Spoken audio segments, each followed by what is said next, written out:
మీ అనుభవాలు కొద్దిగా ప్రెజెంట్ జనరేషన్‌కి కావాలనుకుంటున్నానండి. అలా సహజీవనం అని, విడాకులు ఇయన్నీ ఎక్కువైపోయినాయి సార్. పెళ్ళన్నానుకోండి, పెళ్లి చేసుకోకుండా సహజీవనం అంటాడు. అవును. దీనికి మళ్ళీ కొన్ని ప్రభుత్వాలు ఏం చేస్తున్నాయంటే రిజిస్టర్ చేసుకోవాలంట. ఆ! రిజిస్టర్ చేసుకొని సహజీవనం చేస్తున్నప్పుడు రిజిస్టర్ చేసుకోవాలి. చేసుకోకపోతే 1 మంత్ దాటిందనుకోండి 10,000 ఫైన్ అంటండి. 3 నెలలు జైలు. అంటే ఏంటి అసలు మన దేశం ఎక్కడికెళ్తుంది? మన అదే. సంస్కృతి, మన సాంప్రదాయాలు మీలాంటి వాళ్ళు ఒకసారి చెప్తే బావుంటదనండి. అసలు భారతీయ వివాహ వ్యవస్థ ఇంత గొప్పది వేరేది లేదు. అవునండి. చాలా చాలా సౌకుమార్యమైంది, సులభమైంది, సంతృప్తికరమైంది. ఇదేంటి హ్మ్. తల్లి, తండ్రి అవునండి. అమ్మాయిని, అబ్బాయిని చూసి అవునండి. వాళ్ళ గుణగణాలు, హ్మ్. ఎందుకంటే ఎవరి పిల్లాడు ఎలా ఉంటాడో వాళ్ళకి తెలుసు కదా! అవును. ఎవరమ్మాయి ఎలా ఉంటుందో వాళ్ళకి తెలుసు. అవును. వీళ్ళు వాటిని బట్టి మాట్లాడుకొని, ఏవండి మాకు వాడికి ఇవన్నాయి, ఈ ఆశలున్నాయి, ఇవి హ్మ్. సాధించాలనుకుంటున్నాడు. అది మాట్లాడుకొని పెళ్లి చేసి, అవునండి. పెళ్లి కూడా ఏంటి 10 మందిని పిలిచి, అవునండి. అలాంటిది వీళ్ళు దాన్ని ఎక్కడికి తీసుకొచ్చేసారు? హ్మ్. పెళ్ళంటే ఏంటి? ఒక ఆడ, మగ కలిసి ఉండటమే గదా! అవును. దానికింత తతంగం దేనికి? హ్మ్.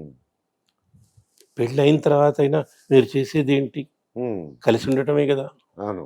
అని ఒక మహోత్కృష్టమైన వ్యవస్థని అవునండి. చాలా శారీరక సంబంధమైనటువంటి ఒక కలయికగా హ్మ్. మార్చేశారు. అవునండి. దాని విలువను తీసేశారు. హ్మ్. అది కాదు. హ్మ్. మనం ఆ విలువని గుర్తించాలి. అవునండి. ఇప్పుడు మన అమ్మమ్మలు, తాతయ్యలు వాళ్ళు కొట్లాడుకోలేదా? అవును. ఎందుకు భరించారు? అవును. వాళ్ళకున్న ప్రేమ వల్ల. అది. ఆయన హ్మ్. కోప్పడ్డా అమ్మమ్మకి తెలుసు. ఆయన కోపం వెనకాల ఈవిడ మీద ప్రేమే ఉందని. అవును. హ్మ్. ఇక్కడ ఒక మంచి పదం గూడా ఉందండి. హ్మ్. సమాజము అంటే మన మనుషుల కూటమి. అవునండి. సమాజము అంటే పశువులు. ఓహ్! ఆ! పశువులకి విజ్ఞత ఉండదు. దానికి తెలీదండి. అవన్నీ ఒక అవును. చోట ఉంటే మళ్ళీ కుమ్ముకుంటాయి. అవునండి. మనం వాటిల్లోకి వెళతా అంటే ఎలా? హ్మ్.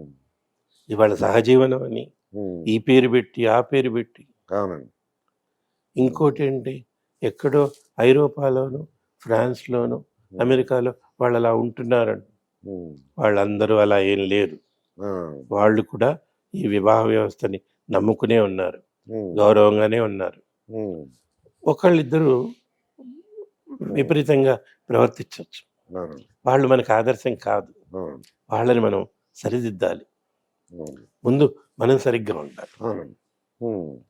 ఇక్కడేంటంటే సహజీవనం కంటే ముందు సహకార జీవనం ముఖ్యం. ఓకే అండి. సహకారం. పరస్పర సహకారం. అమ్మాయి అబ్బాయితోటి, అబ్బాయి అమ్మాయితోటి, ఒక కుటుంబం ఇంకో కుటుంబంతోటి.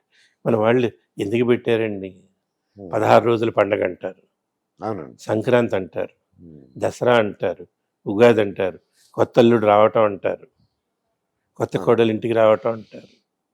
వీళ్ళక్కడికెళ్ళి వీళ్ళు ఇటొచ్చి ఏంటి అనుబంధాలు పెరుగుతాయి. అవును. పెరిగిన కొద్దీ ప్రేమలు ఏమవుతుందంటే పెరుగుతాయి. మీరు మొదటిసారి కనపడ్డప్పుడు హ్మ్. నాకు మీలో లోపాలు చటుక్కున తెలుస్తాయి. అవును. హ్మ్. ఒక 2, 3 సార్లు కలిసారనుకోండి. ఆ లోపాలని సర్దుకుపోయే గుణం నాకు తెలుస్తుంది. హ్మ్. ఒక్కొక్క గు సర్దుకుంటున్న కొద్దీ హ్మ్. అరే! దుర్గాప్రసాద్ ఇంత తియ్యటి మనిషా? హ్మ్. రాజమండ్రి నుంచి ఇంత దూరం వచ్చారా? హ్మ్. నా కోసం వచ్చారు. హ్మ్. నేనంటే అభిమానమే గదా! అవును. అది ఎప్పుడు అర్థం చేసుకోగలం? హ్మ్. ఒకటికి 2 సార్లు కలవాలి. హ్మ్. కలవాలి అంటే ఆ సహజీవనం ఉండాలి. అవును. హ్మ్. నేనన్నదేంటంటే దీంట్లో ఆ హ్మ్. సహకార జీవనం ఉంటే అవునండి. మీరు ఇప్పుడు హ్మ్. చటుక్కున నేను పనిలోనో దీంట్లో ఉండండి అన్నా అనుకోండి. ఆ! మీరు మొదటిసారి అన్నప్పుడు ఈయనేంటి ఇలా అది. తర్వాత ఓహ్! హ్మ్. అది అర్థం చేసుకుంటే హ్మ్. అది సహకారం. అది. దానివల్ల హ్మ్.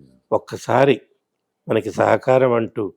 ఏర్పడితే జీవితమంతా కూడా హ్మ్. మమకారమే ఉంటుంది. అది. హ్మ్. తీయదనమే.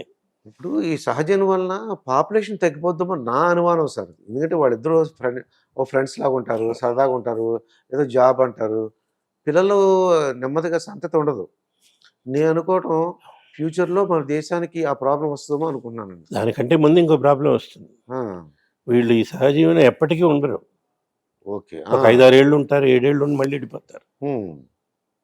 అంత లోపల పాపాయి పుడితే నువ్వు పెంచుకో, నువ్వు అవును. పెంచుకో అంటారు. అవును. నాది బాధ్యత కాదంటారు. అవునండి. ఇది దేనికి అంటే బాధ్యత రాహిత్యానికి గుర్తు. అది. హ్మ్. సంసారం అది కాదు. అది. సంసారం మోయటం. హ్మ్. మన ఒకరి తాత కష్టం ఒకళ్ళు అర్థం చేసుకోవడం.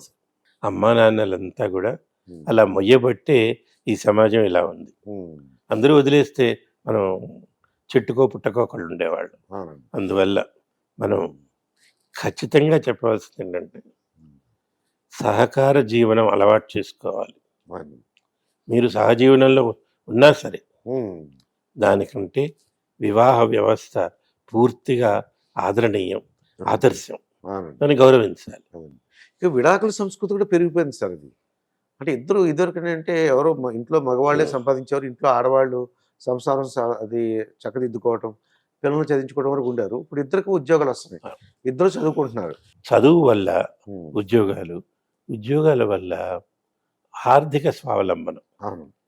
డబ్బులు నువ్వేనా? నేను తెస్తున్నాను హ్మ్. అనేటప్పటికీ ఈ సహకారం పోయి హ్మ్. అహంకారం పెరిగింది. అది. సహకారం పోయి అహంకారం. హ్మ్. దానివల్ల మమకారం లేదు. హ్మ్. నువ్వెంత అంటే నువ్వెంత. హ్మ్. పిల్లల ముందే అవును. నువ్వెంత అంటే నువ్వెంత అనుకుంటే పిల్లాడు ఇంకేమంటాడు? హ్మ్. కొద్దిగా ఇబ్బంది వీడు పడతాడు. వాడు ఆ! ఆ పెంపకం కూడా సరిగ్గా ఉండదండి. ఉండదు. హ్మ్. వీళ్ళ కోపం వాడి మీద చూపిస్తారు. హ్మ్. అవేవి కూడా సమంజసం కాదు. హ్మ్. మనం గట్టిగా చెప్పవలసిందేంటంటే కలిసి ఉండాలి. హ్మ్. కలిసి పెరగాలి. అది. అప్పుడు హ్మ్. మనం ఈ ప్రపంచాన్ని మరింత అందమైన ప్రదేశంగా చూడగలం. హ్మ్. నిజానికి ఈ ప్రపంచం హ్మ్. చాలా అందమైన ప్రదేశం. హ్మ్. దీంట్లో అందాల్ని మనం చూడగలగాలి. అవును. హ్మ్. ప్రకృతి, అవును. వానలు, హ్మ్. వనరులు, ఓకే. మనుషులు హ్మ్. వీళ్ళందరినీ మనం చూసి ఆనందించగలగాలి. అది. నేచర్. హ్మ్. ప్రకృతి. ఆ! హ్మ్. ఇంకా అది. మీ చిన్నప్పుడు కోరికలు ఇందాక చెప్పారు సైకిల్ తొక్కడం అని. ఇంకేం ఉండేది సార్ జనరల్‌గా? ఎందుకంటే నేను ఎందుకు అడుగుతాను దానికి ఆన్సర్ కొద్దిగా ఉంది క్వెషన్ ఒకటి. అంటే చిన్నప్పుడు సైకిల్ తొక్కడం నిజమే. నేను కందుకూరి సూర్యనారాయణ గారిని ఇంటర్వ్యూ చేశాను. మీ కోరికలు ఎలా అంటే చెప్పులు కొనుక్కోవాలని, హ్మ్. కొత్త బట్టలు కొనుక్కోవాలని పండక్కి అవి ఉండేటండి కోరికలు. మాకట్లాంటివేం లేవు. హ్మ్. క్రికెట్ ఆడాలని ఉండేది. హ్మ్. చిన్నప్పుడు. ఓకే అండి. ఆడేవాళ్ళు. హ్మ్. తర్వాతేమో మా నాన్నగారు పడిపోయారని చెప్పాను అవును. చూసారా? పడిపోయే ముందు ఆహా! ఆయన బిల్డింగ్ కడుతూ ఆ! పైనుంచి పడిపోయారు. అదే ఫస్ట్ ఫ్లోర్ నుంచి పడిపోయారండి. పడిపోయారు. కడుతూ. ఓకే అండి. చనిపోయారప్పుడు. ఆ! హ్మ్. అప్పుడేంటంటే ఫ్లూ వచ్చి తగ్గింది. హ్మ్. పడిపోయారు. బహుశా నీరసంగా ఉండుంటదండి అయితే. ఆ! ఆ! తెలియదు. హ్మ్. ఆ రోజే హ్మ్. నాకు స్కూల్‌లో ప్రోగ్రెస్ రిపోర్ట్ ఇచ్చారు. అప్పుడు ఎంతుందండి వయసు మీది? 7 ఏళ్ళు. 7 ఏళ్ళు. అంటే ఏ రెండో క్లాస్‌లోనో ఆ! ఉన్నాను. అంతే. అంతే అండి. హ్మ్. ఆ రిపోర్ట్ తీసుకొని నాన్నగారి దగ్గరికెళ్ళాను. హ్మ్. ఆయన అక్కడున్నారు. ఒక 1000 మంది కూలీలు పని చేస్తున్నారు. అమ్మో! అప్పుడు ఈ మిషన్‌లుండేవి కాదుగా. అవును. కలిపి ఇచ్చేవాళ్ళు. అవును. డంగు అంటారు. అవును. దున్నపోతుని పెట్టి తిప్పి అవును. ఇచ్చి. ఆ మధ్యలో నేను అడిగితే ఆయన నన్ను దగ్గర తీసుకొని "ఒరేయ్! నీకు ఫస్ట్ ర్యాంక్ వచ్చింది. ఏం కావాలి?" అన్నాడు. హ్మ్. అదే గుర్తుంది. అది. 'మాయాబజార్' సినిమాకెళ్దాం. ఓహ్! సినిమానా? ఆ! అలాగెళ్ళాం. హ్మ్. కానీ చూడలా.